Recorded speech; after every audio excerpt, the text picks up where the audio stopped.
हमारे साथ मौजूद हैं केंद्रीय मंत्री चिराग पासवान। चिराग, ये लगातार चर्चा इधर आपके बिहार आने की बहुत हो रही है। आपका बिहार प्रेम जो है अचानक बहुत जाग गया है, क्या है ये पूरा माजरा?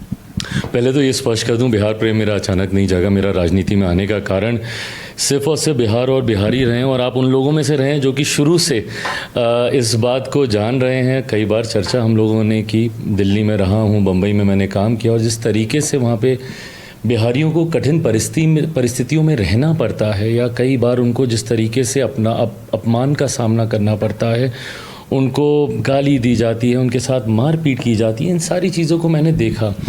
और उस वक्त ये फैसला मैंने लिया था कि मुझे वापस अपने प्रदेश जाना होगा और वहाँ पे रहकर उस बिहार का निर्माण करना होगा जिसकी कल्पना संभवतः मेरे नेता, मेरे पिता आदरणीय रामविलास पासवान जी ने पिछली पीढ़ी ने की थी। एक विकसित बिहार की सोच को धरातल पर उतारना होगा, और इसी सोच के साथ मैंने Bihar first, Bihari first vision document का भी मैंने निर्माण किया, जिसमें बिहार से जुड़ी हुई हर समस्या का विस्तृत समाधान है कि कैसे बिहार को हम लोग विकास की राह पर एक रोड मैप पूरा मैंने इसको लेकर तैयार किया। ये लोग जीत पाते तो हकीकत में उस वक्त भी मेरे पास ऑप्शन था। जब मेरे अच्छे विधायक जीत कर आते, बिहार में भी मेरे 2-3 मंत्री होते, तो उस वक्त भी मैंने पद का लालच नहीं किया। आज भी मेरी प्राथमिकताओं में नहीं है।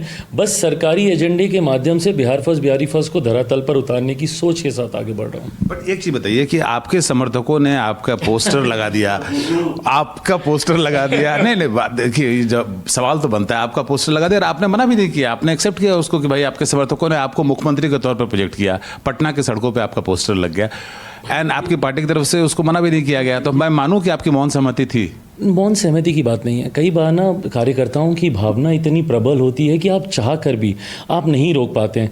कई बार मुझे खुद इस बात का इतनी तकलीफ़ होती है या नहीं अच्छा लगता है, कहीं हम लोग जाते हैं और क्योंकि मैं नेता हूँ, कई ऐसे कार्यक्रम होते हैं जहाँ पे किसी परिवार में कोई दुखद घटना घट गई होती है, वहाँ पे जाना होता है। वहाँ पे गांव के लोग देखकर जब हम पहुँचते हैं या कार्यकर्ता नारे लगाने लगते हैं, वो माहौल नहीं है ऐसा जहाँ पे आप नारे लगाइए। कितनी बार आप रोकते रह जाते हैं कि नहीं, ये माहौल नहीं है, फूल माला मत दीजिए, नारे मत लगाइए, बट वो नहीं मानते क्योंकि उनकी भावना इतनी ज़्यादा अपने नेता को देख कर होती है। उसी भावना के साथ ये पोस्टर लगाए गए थे। मैं कितनी जगह पर रोकूँ? मैं उनको बंद कमरे में बुलाकर सिर्फ टोक सकता हूँ, बट संभव नहीं है। जब आपके साथ लाखों करोड़ों कार्यकर्ता जुड़े हों तो एक एक की भावना को आप नियंत्रित कर पाएं। बट आपके कार्यकर्ताओं की या पार्टी वर्कर जो नेता हैं, उनकी ये भावना है कि चिराग जो है वो मुख्यमंत्री के तौर पे बिहार में ऑफ कोर्स है और होनी भी चाहिए, और हर पार्टी के कार्यकर्ता की होनी चाहिए। जब तक पार्टी का कार्यकर्ता ही अपने नेता को सर्वोच्च पद पर नहीं देखेगा तो फिर वो नेता ही किस काम का? तो हर पार्टी के कार्यकर्ता की, और हर पार्टी के कार्यकर्ता की होती भी है। मुझे कोई एक ऐसा दल हमारे भारत में बता दीजिए, छोटे से छोटा हो या बड़े से बड़ा, जो अपने नेता को सर्वोच्च पद पर राज्य में हो, केंद्र में हो, नहीं देखना चाहता हूँ। मैं खुद मेरे नेता, मेरे पिता आदरणीय रामविलास पासवान जी को बिहार के मुख्यमंत्री के पद पे देखना चाहता था। मैं उनको देश के प्रधानमंत्री के पद पे देखना चाहता था। हर नेता के लिए ये भावना कार्यकर्ताओं की होती है और उसका मैं सम्मान करता हूँ।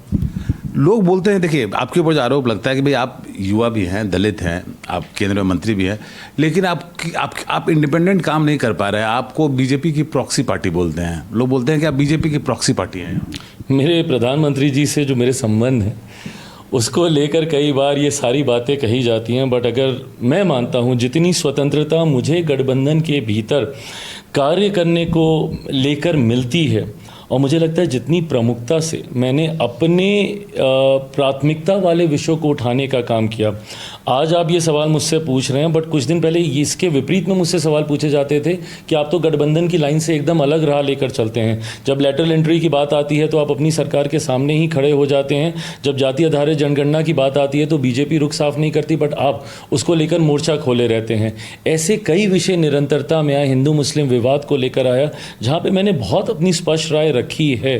तो अगर कोई ये सोचे कि मैं किसी का प्रॉक्सी बन के कार्य कर सकता हूँ, कतई नहीं। बट हाँ, ये आप भी युवा हैं और आपका जब कंपैरिजन होता है तो तेजस्वी से होता है, क्योंकि तेजस्वी भी ऑलमोस्ट आपके उम्र के आसपास के हैं और उनके पास मास बेस भी ज़्यादा है। और हम देखते हैं कि जब सर्वे कोई आता है तो सर्वे में उनको वो आपसे आगे दिखते हैं, उनके पास एक्सपीरियंस भी है, वो डिप्टी सीएम भी रह चुके हैं। तो आपको लगता है जब आपको कंपेयर किया जाता है तेजस्वी से, तो डू यू थिंक कि मतलब इट्स अ राइट कंपैरिजन? भाई आप सोच रहे हैं कि कितनी बड़ी बात है ये कंपैरिजन ही होना। एक ऐसा व्यक्ति जिसके पास एक विधायक नहीं है और उसका कंपैरिजन एक ऐसे व्यक्ति से हो जाता है जिसकी पार्टी निरंतरता में लंबे समय तक सत्ता में रही हो, जिनके परिवार से दो मुख्यमंत्री रहे हों, वो स्वयं उप मुख्यमंत्री रहे हों, उस व्यक्ति से उनकी पार्टी के साथ मेरी पार्टी का कंपैरिजन हो रहा है इस स्तर पर, तो इसमें मुझे तकलीफ होगी कि मुझे खुशी होगी? मेरी तो खुशी की बात है। मुझे तो तब भी खुशी होती थी जब मैं सिंगल सांसद की मैं पार्टी होता था और चर्चा होती थी कि चिराग को 4 सीटें मिलेंगी या 5 सीटें मिलेंगी। और हकीकत है, मुझे लगता है गठबंधन की राजनीति का इतिहास टटोल के देखिए, पहली बार ऐसा हुआ होगा कि 5 सांसदों वाली पार्टी को गठबंधन में कोई सीट नहीं मिली और वहीं सिंगल सांसद वाली पार्टी को 5 सीटें दे दी गई। बट मैं भी उनके विश्वास पर खरा उतरा, 5 ही 5 जीत के दिए, 100% स्ट्राइक रेट रखा। चलिए, बहुत बहुत धन्यवाद चिराग से बात करने के लिए। Thank you.